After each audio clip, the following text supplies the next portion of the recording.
like to now introduce Don Spieth, and Don, take it away.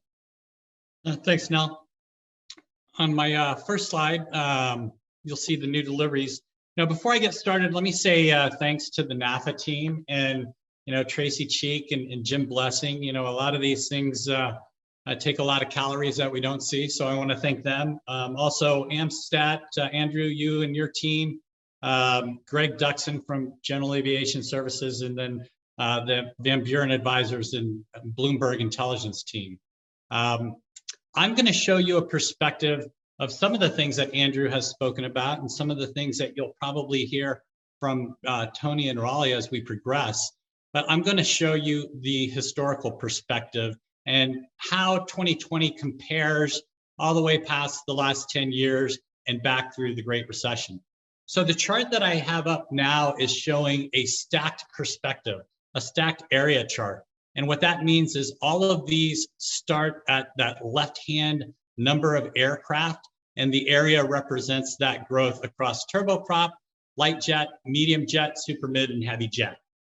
So really the noticeable thing that I see here is that after the Great Recession, you see that the manufacturers had delivered about 70% over an overcapacity from 2007 to 2009 from what you saw the next 10 years on new deliveries. And that really was quite a shock to see. We've shown this chart before for some of our clients, but really the tell that I see here and the difference from, say, the 2020 and the Great Recession is that the manufacturers were very disciplined, a lot more communication. So even the orders that they pushed to the right, including into 2021, were all orchestrated with their clients. And what you saw there was that some of these new deliveries that were pushed to the right helped those flight departments that weren't flying as much. And it also didn't cause a supply disruption by introducing an aircraft to the market, because as you know, most aircraft manufacturers, most of the corporate world, when they take on a new aircraft in their fleet, they dispose of the aircraft, their existing aircraft. So again, I think the most telling thing here is for 10 years, the manufacturers delivered around 1,000 aircraft a year up until last year. And quite honestly, it didn't fall off too much from the year before. If we can move to the next slide. This shows the historic retail sale by group. And when you look here, you see that dip in 2009. The 2009 aircraft were actually around 2265. So that represents a pretty big fall compared to the year before. So that chart actually, I think, shows 2008 when it's 2009. And one of the things to notice is, if you look to the right, that the aircraft, again, a stacked chart of turboprop, light jet, medium jet, super mid, and heavies going across, and the average 10-year was at about 31, 32. And then looking at what happened in 2020, you see that the retail did reach the highest number at 3548, which just topped 2018, which was probably one of the better years in recent history. So we're just about 13% off of that if you look at the 10-year average, and about 15% off of year over year. And one thing to note is that Andrew's numbers and my numbers may vary just slightly in that I've excluded some of the business liners in piston on the turboprop side. If we move to the next slide. What I wanted to try to do here is give you an idea historically of really what happened compared to the Great Recession. So with COVID, what we saw as opposed to the Great Recession was more of a financial meltdown and an oversupply situation, obviously, where what we saw in 2020 with the quarterly perspective is the demand shock. So again, looking back to that, the 2020 Q2, you see where it was almost as bad as the worst recent Q2 in history, which was the 514 aircraft in 2019.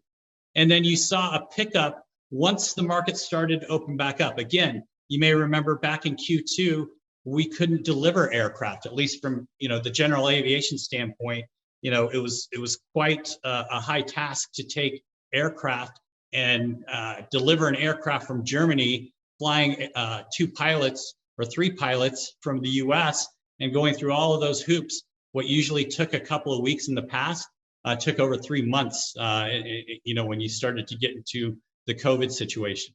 So the market's freeing up in Q3 was a big deal. You started to see the momentum, and obviously Q3 was higher than 2018's Q3. And then as we moved to Q4, it even, blew it out of the water even further. 45% or so above the highest Q4 on record of 2018, and about 72% above the average that you see of Q4 performance on this chart. If you move to the next slide, I wanted to show you business jet utilization. And we took a baseline at 2016 showing non-commercial use, charter, and fractional. And so you could see the growth going up from, this is done by percentage. So you see the growth going up between 2017 and 18, and then continuing through 19. And then what you see is a 5% fall year over year on charter, and then 24 and 21% for fractional and non-commercial use respectively. So, I can't tell you that charter held so well because everybody was flying around in a leisure capacity, although, there was a pickup in leisure travel. There were also some inefficiencies due to repositioning. Instead of breaking away for a weekend where somebody would charter an aircraft and stay there for the weekend, their kids were doing school from virtual. So maybe they stayed in Montana for a month as opposed to going to Aspen for the weekend. A lot of those dynamics were going on as well. If you move to the next slide, I can show you the monthly perspective of charter and fractional. And what you see here is a historic look back to 2018. And you see that's a build from the previous years, as you saw in the previous charts. But as we come upon March and April, you start to see the effect of COVID. And, as Andrew had pointed out, we start to see a claw back coming after COVID, and then building into a normalization of the charter and fractional travel. One of the things that stood out for me is, December was a very strong finish. But the thing that stood out is with the January and February data, and February is not complete, but you can see that January held pretty strong as well in the charter and fractional world. Moving on to the next slide, what I wanted to do is kind of give you a perspective of one of the things that's interesting in having all this data and being able to take the value charts and normal financial data that we see on the market and put those all into one environment. Was a pretty nifty task. And we actually partnered with Bloomberg Intelligence. So our first run at this was to show what happened from the Great Recession. And you see the classic dip, and this is a percentage-based chart. So the first section here is actually the Great Recession. And you see how the values of heavy jets actually lags, as most of the time it does, with all of the other asset classes. So some of these asset classes we actually developed on our own from the aircraft manufacturers. We looked at some of the toys out in the industry, or the moto industry, with Harley Davidson and other instruments such as that we put into one index. And then transportation, obviously, logistics, that's going to hold pretty strongly, and yachting. Now, the thing to notice is all the way up to halfway through 2017, that yachting and heavy jet are very similar in that they don't move often and they lag the industry. And if you look at the next slide, we'll show you a close-up of COVID compared with heavy jet. So heavy jet is that last very thick black line in the middle of the screen. And again, when you look at that first section on this slide, that's the steep decline that you saw in all of our portfolios or 401ks as COVID started to hit.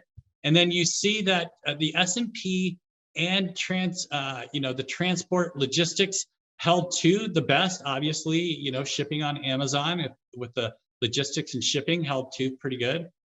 You see the deep dive everywhere else, and you see the lagged effect of heavy jet. You see where the rebound or the elongated V continues, off, and you look at quarter two, or not quarter two, but you look at the second section of this chart, and you see that recovery as everything begins to rebound, that elongated V. And then in the third section, you see a little bit of that lagged heavy jet decline. And that's right now, the transactions have not caught up. We start to see that values went anywhere from a depressed 16 down to 23% holistically. And as Andrew had mentioned, on the valuation or the values of these heavy jets, one thing that you'll want to notice is this is the existing market. And then we normalize that data across and we aggregate each serial number up to a make and model number, and that aggregates here to the heavy jet line that you see. And then you see a lot of movement coming in section 4, where that value starts to go up as the market frees up. It dips down a little bit and then continues upward towards the end of the year and rebounds, as you saw in the heavy jet curves that Andrew showed you. And then in section 5, the thing that I've noticed is, if you look at yachting and some of those other asset classes, how much they've picked up. And then the other thing that I noticed is that if you look at airlines and you look at leasing, aircraft manufacturers, those three have a definite correlation, and you can see where one goes, so does the other. So this is something that we've started out with the Bloomberg Intelligence team, and we're going to start to get predictive as to what residual values might undertake towards the future. But for us, it was really an insightful task, and we definitely appreciated the help that we got.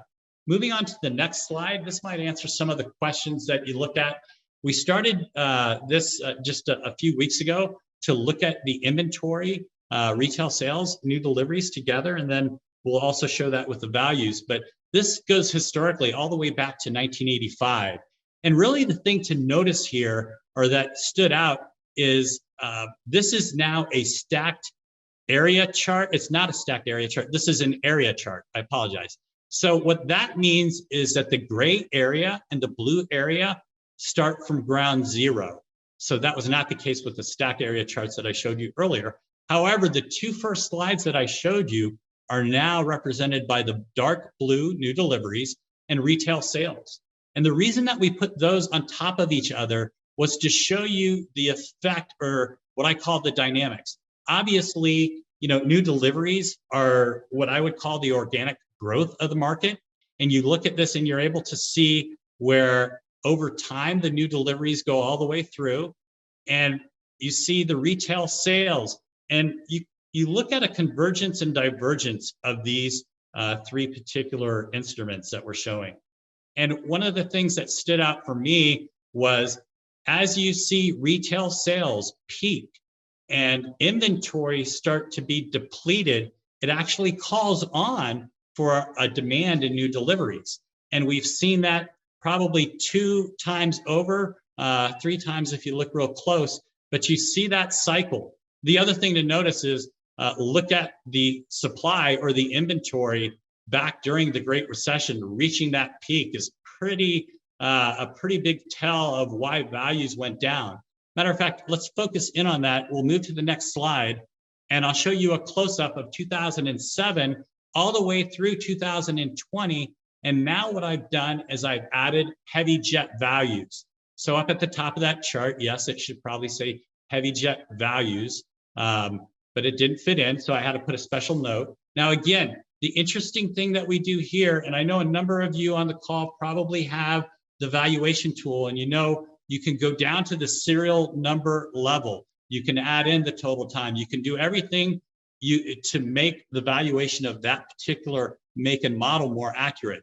But the thing that I appreciate on this is that I can aggregate all those. So when you look at the green line, the value line, the axis to the right is in millions of dollars.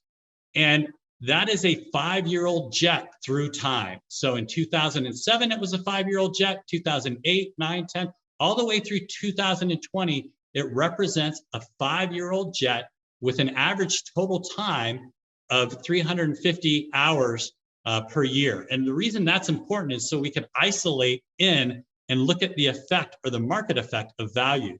So clearly, when we see the lack of transactions in 2009, but the oversupply in inventory, at the 47, 45 mark, you can see the values go down. And then you see that they diverge and now they converge together, and they show kind of the classic supply and demand type of relationship. As that inventory goes down and starts to get consumed by retail sales in 2014, you see the values dip or the values get back up, and then they start to dip again after the oil disruption. So, when you look at that through time, there's a constant transactions, and you also see the constant of inventory going to the right to 2020 where it picks up.